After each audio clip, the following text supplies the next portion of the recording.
In the 25th century, humans made contact with an extraterrestrial civilization and discovered that the bizarre traditions of its representatives were destroying millions of people. The action begins in the 25th century, in the office of the first prefect, and where he gathers his advisors and insists that tomorrow they attempt to make contact with inhabitants of other planets using a satellite network.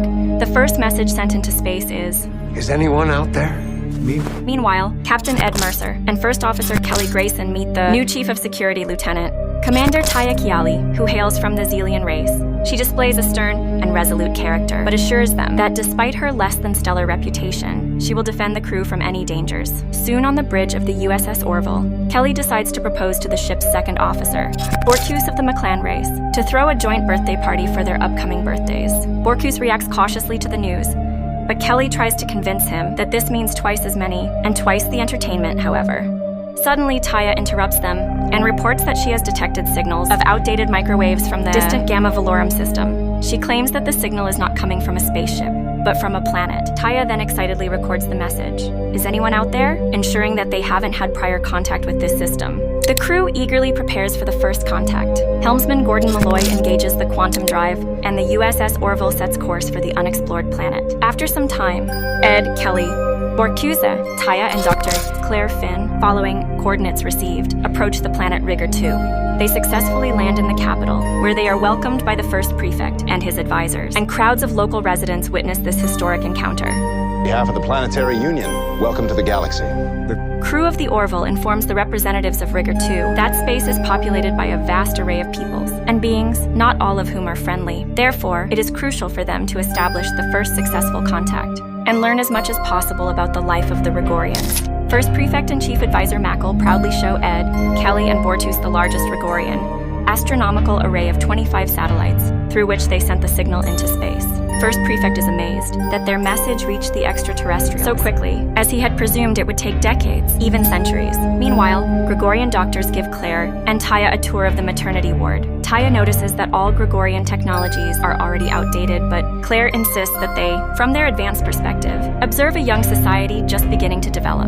Claire becomes concerned when she observes an unusually high number of premature births among the Gregorians. Suddenly, she is interrupted by an emergency cesarean section. Using a scanner, she determines that there are no indications for the operation and questions the Gregorian doctor about the reason for the urgent intervention. The Gregorian doctor confidently states that the child will not be born a Gileac and wonders why Claire doesn't understand. He explains that Gileacs tend to be violent and extremely destructive, so doctors prevent their birth at any cost through cesarean section. In the evening, the crew of the Orville and the Gregorians gather for a banquet to celebrate the first contact between the two civilizations. The aliens surprise the Gregorians by revealing that they abandoned currency long ago, deciding that forcing people into hard labor for material goods is unnatural for their kind. So it really is a utopia. In addition, Taya demonstrates amazing abilities inherent to her species effortlessly, deforming a chandelier. Then Kelly mentions that she and Borkus have birthdays next week, and that meeting the Gregorians is the best gift for them. But suddenly, the mood of the first prefect changes.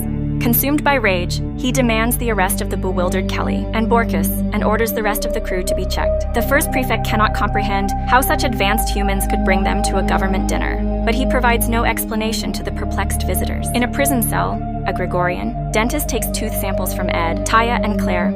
It is soon revealed that none of them are Gileacs. The trio is brought before the first prefect, who is outraged that they put the Gregorians at risk by bringing Gileacs with them. Finally, Claire realizes that Gileac is a zodiac sign, and that astrology rules on this planet. That's why they perform cesarean sections, preventing children born under this sign. An angered first prefect declares that Kelly and Borkus will be sent to a prison camp for Gileacs, while Ed, Taya, and Claire are allowed to return to their ship. We don't want you here. Kelly and Borkus, escorted in special suits, are brought to the camp. They are met unfriendly by the camp leader, who declares that the Gileac camp is now their new home. Kelly and Borkus demand an explanation, insisting that there must be a mistake, but their police fall on deaf ears because the order for their arrest came from the office of the first prefect. Attempting to break free, they attack the guards, but the guards prove stronger and threaten serious consequences for disobedience in the future. The camp leader then orders the guards to take Kelly and Borkus to the barracks. Meanwhile, Ed, Taya, and Claire return to the ship and, along with the rest of the Orville crew, contact Admiral Perry. He prohibits forcibly evacuating Kelly and Borkus during the first contact and suggests resolving the issue diplomatically. Ed tries to convince the Admiral that the inhabitants of Rigor 2 are irrational and that Kelly and Borkus are being held in a prison camp simply because they were born on the wrong day. Outraged, Claire also describes the unnecessary surgeries performed to ensure that children are born under different signs. However, these arguments fail to persuade the Admiral, who states that they are Rigorian territory and must abide by their laws. The Admiral expresses a desire to free the officers from captivity but cannot allow them to storm the Rigorians with force just a day after the first meeting. He urges the disappointed crew to find another way to save Kelly and Borkus and ends the conversation. Officer Isaac, a representative of a non-biological race, expresses interest in the details of astrological practices, and Claire explains that according to astrology, a person's character, behavior, and even future are determined by the movement of celestial bodies. That would seem scientifically unsound. However, Isaac asserts that this explains the multitude of Gregorian satellites in orbit designed exclusively to observe the positions of stars rather than studying their physical properties. In the evening at the camp, a disheartened Bortus suggests that he wouldn't mind having a joint birthday party with Kelly. Now he asks her if the Orville will come to retrieve them. But Kelly confidently states that if Ed can't negotiate with the locals, it's the end for them, because she understands that force won't be used in the first contact. Borkus recalls that on his home planet Miklas, there are also those who believe that fate is determined by the position of the stars on their day of birth. So the colleagues conclude that they only yielded to the Rigorians due to the wrong zodiac sign. Meanwhile, in the prison cell, a prisoner tries to take food from a pregnant woman named Eugenia. Her husband, Ruckel, stands up for her, but the aggressor ignores them. Borkus intervenes, using his intimidating presence to make the man return the ration and leave the couple alone. Kelly and Borkus inquire if there's any way to escape from the prison, but Eugenia and Rokel are convinced it's impossible, and no one has ever attempted it. It turns out that the Gileac Gregorians sincerely believe in their negative qualities and think that by being in the camp, they are protecting society. The stars don't lie. After some time, the first prefect announces to his people through a live broadcast about entering the constellation of Gilead and claims that they have done everything possible to prevent anyone from being born during this period. However, since the system is not perfect, all children born during the month must be handed over to the authorities for transport to the camp. Ed returns to the first prefect, attempting to convince the ruler to release Kelly and Bortus, but he faces a resolute refusal.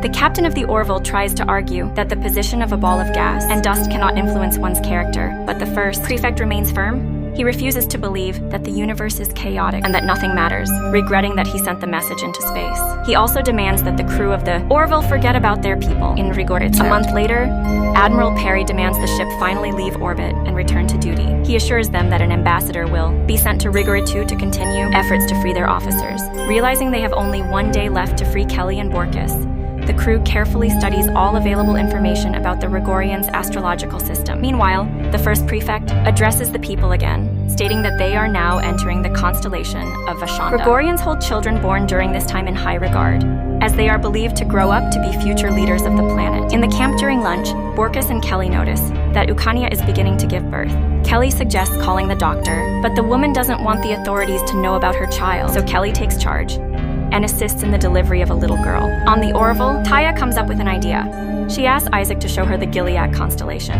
and determine if there are any black holes in. Taya's assumption proves correct. It turns out that 3122 years ago, a star in Gilead collapsed, and that's when the Rigor 2 astrological system was formed. Disappearance of a star in the night sky to a civilization that young would have been a terrifying omen.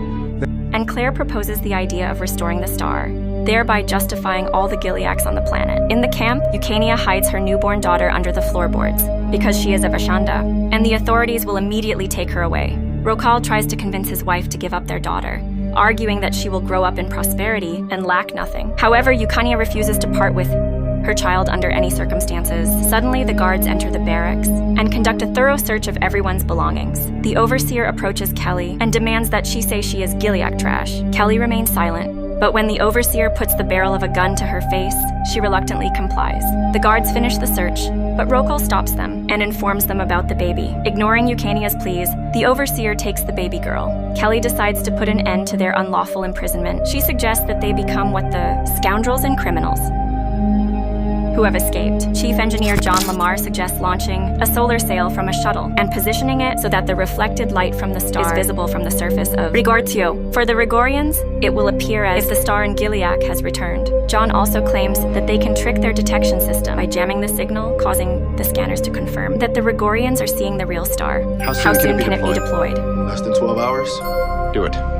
Meanwhile, in the camp, Kelly and Borkus attack a guard, steal his weapons, and a firefight ensues. During the skirmish, the fugitives successfully deal with numerous guards. They manage to blow up the lock on the main gates, but then they are surrounded by other guards and the prison chief. John and Gordon report to their command from the shuttle that everything is ready for the operation and then head towards Rigori 2. The overseer decides to stage a public execution of Kelly and Borkus, proving to the other inmates that the stars are never wrong and that Gileads from any part of the universe are equally cruel and irredeemable. Approaching the planet, John raises the solar sail, adjusting its position and releasing the clamps. Gordon activates the maneuvering thrusters, effectively igniting the star.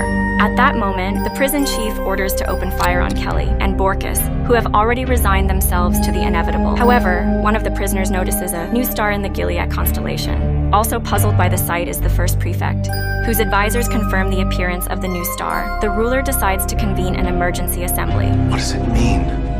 Jane? Thanks to the resourcefulness of their colleagues, Kelly and Borkus successfully return to the Orville, where they belatedly celebrate their birthdays at a joint party. Ed tells Kelly that, according to diplomats, the last Gilead camps on Rigor 2 have been closed.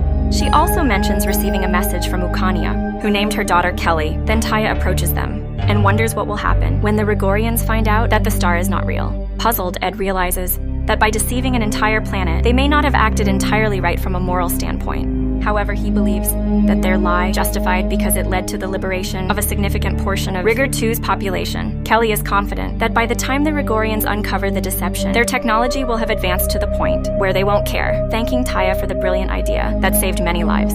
The Orville crew continues to enjoy the celebration and rejoice in the successful outcome of their first contact with another civilization. What do you think awaits the Gileads on Rigor 2? When the authorities find out that the new star doesn't exist, share your assumptions in the comments below, hit the like button, and subscribe to the channel. See you the next video.